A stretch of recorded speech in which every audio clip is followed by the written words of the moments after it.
Contoh-contoh umum ekstrakurikuler di sekolah adalah palang merah remaja, paskibra, pramuka, dan olahraga wajar lainnya. Ini malah ada 4 bocil bikin ekstrakurikuler metongin orang atau membinasakan manusia. Film ekstrakurikuler diawali oleh mokadnya sepasang suami istri muda di rumah barunya yang jauh dari hiruk pikuk kota. Ada 4 pelaku, mereka menggunakan topeng glowing neon beda warna. Segera setelah itu diceritakanlah 4 bocil yang percakapannya aneh atau tidak wajar karena setiap berkumpul satu dengan lainnya yang gak harus berempat, bukannya pacaran, mereka malah merencanakan pembunuhan atau menunjuk-nunjuk mana target mereka selanjutnya. Saat pertama menonton film ekstrakurikuler ini, saya langsung curiga. Kok ada korespondensi satu-satu 4 bocil ini dan 4 pelaku kejahatan itu? Dan betul ternyata merekalah yang bikin ekstrakurikuler berdebah seperti itu. Dari penyebutan satu sama lain, diketahui 4 bocil terdiri 2 cowok bernama Ian dan Derek, 2 cewek bernama Miriam dan Jenny. Miriam berparas bule, Jenny berparas Asian. Ian dan Miriam berpacaran, Derek dan Jenny berpacaran. Kalau mereka kumpul bukannya pacaran, malah merencanakan pembinasaan. Mereka merencanakan pembinasaan kedua setelah yang pertama sekilas ditampilkan di awal cerita. Mereka menghabisi suami istri, keluarga Dev. Salah satu pesan moral yang dapat kita petik dari film ekstrakurikuler adalah tinggallah berdampingan, berdekatan, jangan tinggal jauh dari tetangga. Karena ekstrakurikuler keempat bocah ini adalah mempreteli jiwa para penghuni yang rumahnya terpencil jauh dari tetangga satu sama lain, sehingga pada prosesnya jeritan para korban gak akan terdengar tetangga. Dan setelah para korban binasa, gak ada yang cari mereka karena mereka dianggap tak pernah ada. Oke, lanjut menceritakan ulah mereka di keluarga Dev. Ian dan Derek menghabisi Dev, si pria separuh baya. Istrinya menjerit histeris lalu kabur ke gudang, mengunci gudang dari dalam gudang. Mereka menghancurkan pintu gudang yang terbuat dari kayu. Eksekusi pada istrinya Dev diserahkan ke Miriam.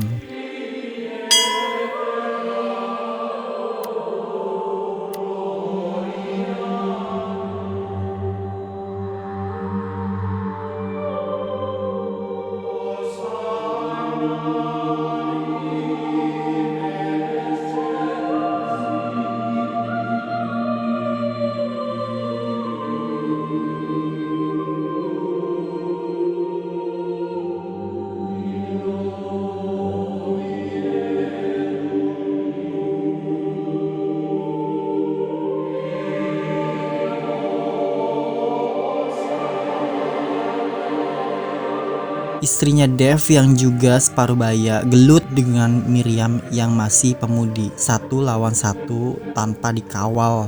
Sementara 3 lainnya bersembunyi karena ada 1 mobil dengan sirine polisi.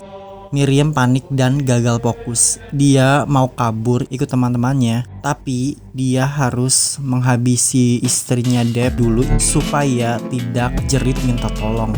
Istrinya Dev juga dengar sirine polisi. Sementara Miriam membekap lubang mulut istrinya Dev sampai mobil polisi pergi. Istrinya Dev menggapai sebuah godam lalu dibenturkan ke kepala Miriam. Kepala Miriam bocor.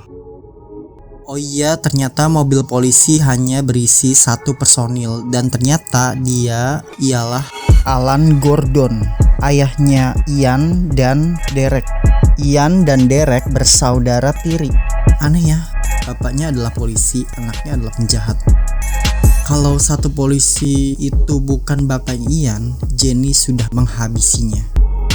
Setelah sirine polisi menjauhi rumah Dev, Miriam mengeluarkan pistol. Istrinya Dev tak berdaya. Dia coba memainkan untaian kata. Miriam malah tersentuh.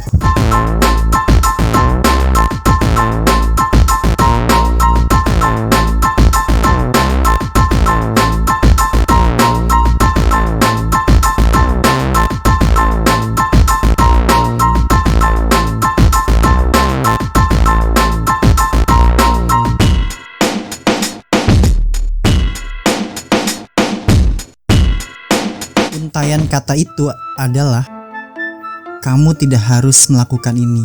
Aku akan membantumu. Ini bisa berakhir." Seakan-akan ada untaian kata terusannya. "Kamu anak baik. Aku dapat membantumu berhenti membunuh," kepada Miriam. Juga seakan-akan istrinya Dev akan tutup mulut, tidak mengungkit kematian suaminya, dan akan menyembuhkan luka bocor kepala Miriam. Miriam tersentuh, tapi ada sedikit hasrat membasmi. Dia ingin menghabisi istrinya Dev, tapi masih dibayang-bayangi rasa ingin berhenti. Jadi dia lepas pistolnya ke dekat sekitar mereka berdua. Miriam membekap wajah istrinya Dev. Miriam berharap dia metong karena kehabisan napas. Karena Miriam saat itu muak dengan cairan merah.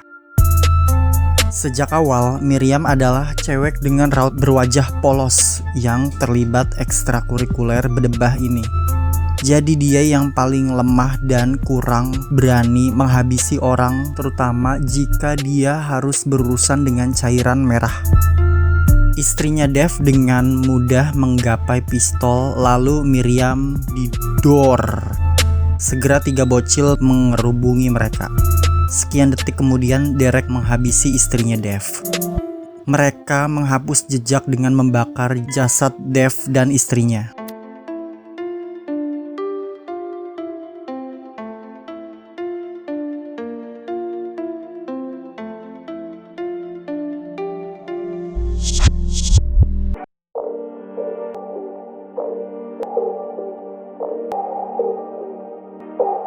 Miriam terluka, dibawa ke mobil. Mereka caw. Ian dan Derek duduk di depan mereka debat. Ian mengendarai mobil mereka menuju rumah sakit karena Ian adalah pacarnya Miriam. Derek tidak setuju, dia takut jika mereka akan ditanya-tanya lalu ujung-ujungnya masuk bui di penjara. Gak lama, Jenny menyatakan Miriam yang bersamanya di belakang telah mokat. Ian terenyuh, dia gagal memperjuangkan nyawa kekasihnya. Sebenarnya, Jenny membekap Miriam yang tak berdaya sampai metong selagi Ian dan Derek debat. Derek adalah kekasihnya Jenny. Jenny sepemikiran dengan Derek.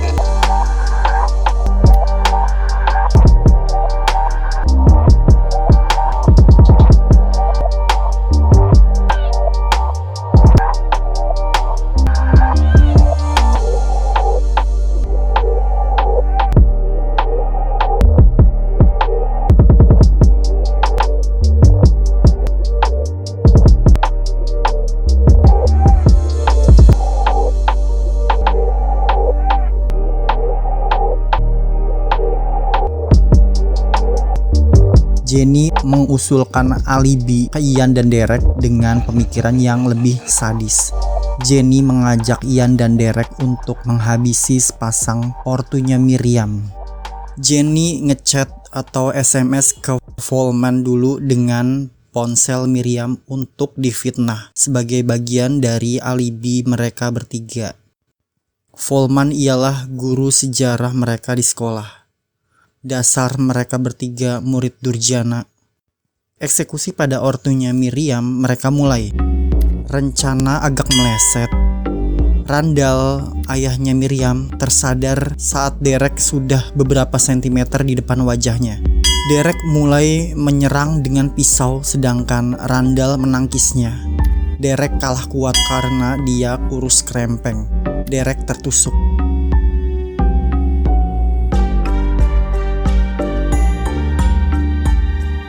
Ian menghabisi Randall.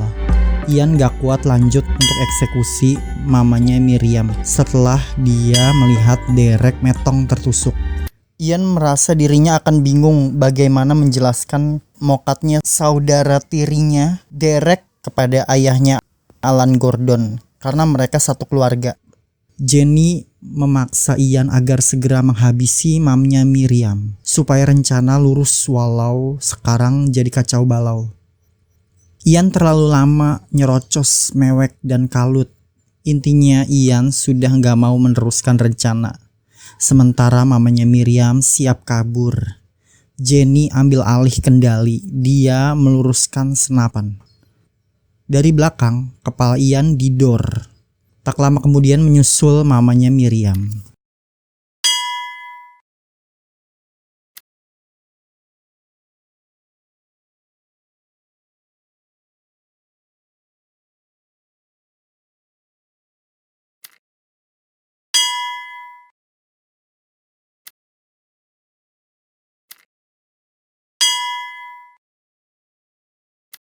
Ternyata Derek siuman alias masih hidup. Semuanya sudah berantakan. Yudah, Jenny segera menancapkan pisau tadi ke dada kiri Derek.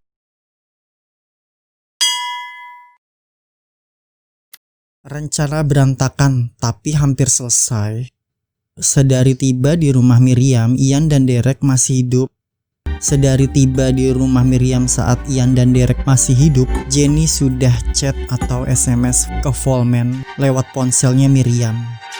Jenny tinggal nunggu kedatangan Foreman. Setelah ketiga temannya binasa, Jenny menelpon polisi supaya datang dengan fitnah bahwa Foreman gurunya telah menghabisi keluarga Miriam dan selanjutnya Jenny sendiri. Ya namanya juga film, mana ada tutor diajak rumah murid nggak pakai telepon, video call dulu, nggak ada curiga. Jenny merencanakan bagian terakhir alibi. Foreman tiba di hadapannya, sudah ada Jenny memegang senapan tadi. Foreman takut Jenny muridnya menyalahgunakan senapan itu. Foreman ingin mengamankan senapan itu. Agak lama Jenny dan Foreman bercakap sambil Jenny pura-pura nangis dan Jenny mengaku telah menghabisi Miriam. Jenny mengulur waktu sambil matanya siaga sampai kedatangan polisi. Begitu seorang polisi bernama Mike, temannya Alan bapaknya Ian, melihat Jenny dan Foreman, refleks sepersekian detik Jenny meletakkan senapan dari tangannya ke tangan Foreman. Kemudian Jenny mundur ke belakang sambil mewek, pura-pura menangis dan ketakutan. Refleks sepersekian detik, Mike jerit supaya Foreman meletakkan senapannya. Foreman berbalik dengan tetap menjinjing senapan. Akibatnya Mike refleks melepaskan dua timah panas ke pinggang Foreman karena benar Foreman seperti mengancam Jenny dengan menggendong senapan dan ada cairan merah yang dipeperi oleh Jenny ke tangan Foreman. Padahal Foreman belum sempat menjelaskan ke Mike. Dia sudah ditembak dua timah panas sampai metong. Ya namanya juga film. Jenny pura-pura sedih di hadapan Alan, ayahnya Ian. Raut wajah Jenny pas pura-pura nangis mirip Dara di film Rumah Dara Indonesia. Tamat. Satu kekurangan film ekstrakurikuler adalah tidak diperlihatkan apakah Jenny merekrut beberapa personil baru, apakah Jenny membangun kembali ekstrakurikulernya,